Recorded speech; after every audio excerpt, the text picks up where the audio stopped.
With the Chinese Lunar New Year break over, Beijing is beginning to realize how deep and serious the economic damage may be if circumstances continue.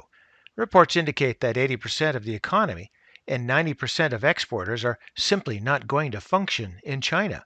However, one look at global stocks and you would never know anything happened.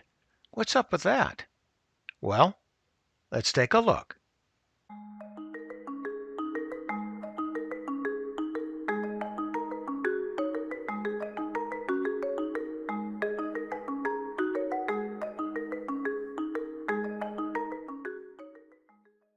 So, how can stocks shrug off the biggest global pandemic killer in our lifetimes?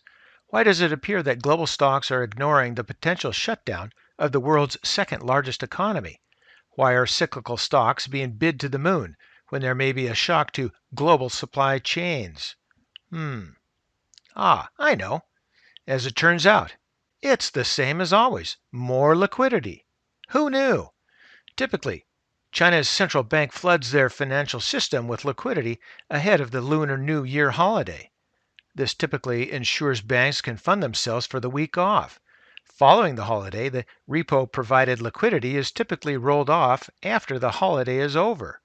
This year, as the signs of the coronavirus were building, the PBOC decided that instead of unwinding the liquidity provisions, they would double down. And they did, big time. As this chart here shows, the last 4 weeks have seen over 2 trillion yuan infused into the financial system.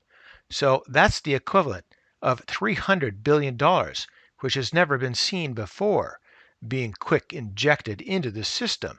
And voila, that liquidity wave lifted every boat in every storm, sending stocks soaring once again. So let's take a look at our charts.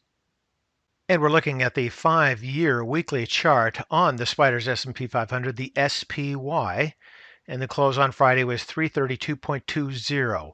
We're looking at 5 years again for a better context.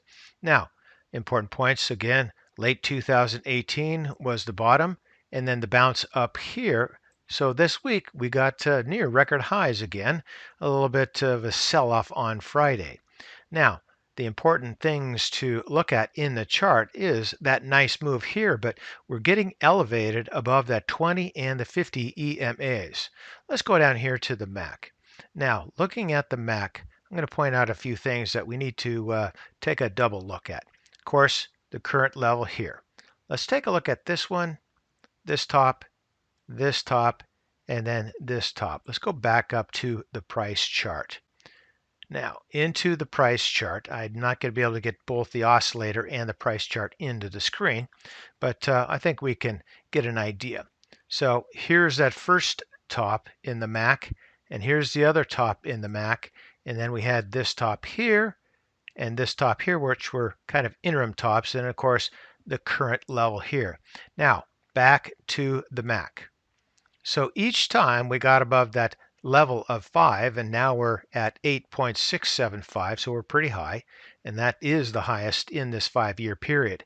But each time we did crest through that level 5 here, we had a sell-off. Some were minor, but some were a little bit more serious.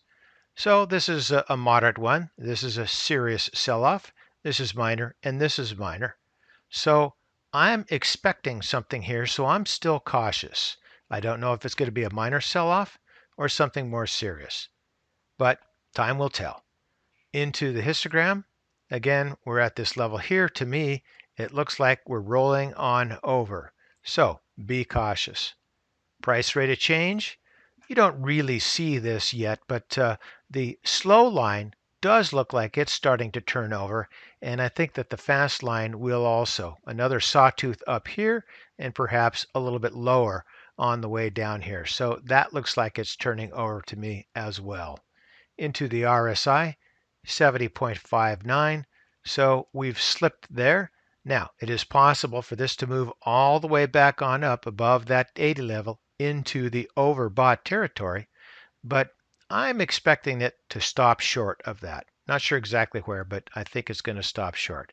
Again, into the stochastics, we have the bounce down to here, reflecting back on up. It's going to give a good try, but it's coming from below that slow line, and I don't like those when it happens. Those can be pretty dangerous. So another caution flag. Volume looks fine, and then the Williams as well. To me, it just looks like we have a little bit of a rollover here.